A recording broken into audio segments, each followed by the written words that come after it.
संदीप को मैं बाम लगा ही रही थी कि तभी अचानक से मेरे हाथों से बाम छूट गया और नीचे गिर गया था। मैं बाम को उठाने के लिए नीचे की तरफ आई तो मैं लड़खड़ाते हुए संदीप की तरफ ही गिर गई।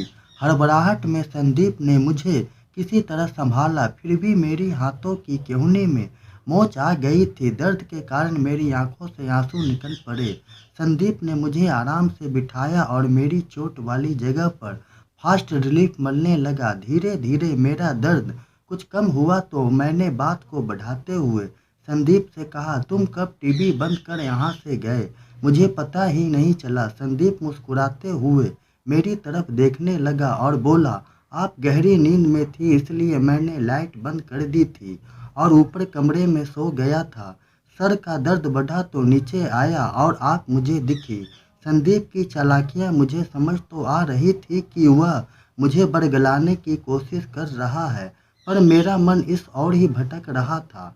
जब तक मुझे मेरी मम्मी की सच्चाई पूरी तरह समझ न आ जाती, मैं अपना झुकाव इस ओर कैसे कर सकती थी। मैं संदीप पर यह सब जाहिर भी नहीं होने देना चाहती थी। मैं जिस तरह से खुद को संभाल रखी थी, यह इतना आसान नहीं था। समझ तो मैं रही थी, पर मैं एक बार सब अपनी आंखों से देखना चाहती थी। इसके लिए मुझे संदीप को अपनी तरफ बनाए रखना जरूरी था।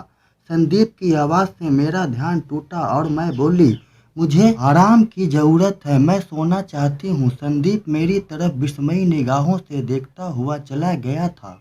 सुबह जब तैयार होकर संदीप अपने घर जाने लगा तो मैंने उसे रोकते हुए कहा, 3 दिनों बाद शिवानी का बर्थडे है, उसके बाद चले जाना। मेरी बात सुनकर मेरी मम्मी के चेहरे पर खुशी आ गई थी, क्योंकि मन ही मन वह भी तो यही चाहती थी कि संदीप कुछ दिन यहीं रुके। मम्मी ने बड़ी ही चालाकी के साथ संदीप की तरफ इशारा कर दिया और मेरी तरफ देखकर कहने लगी, रुक जा संदीप, वैसे भी तू अकेला ही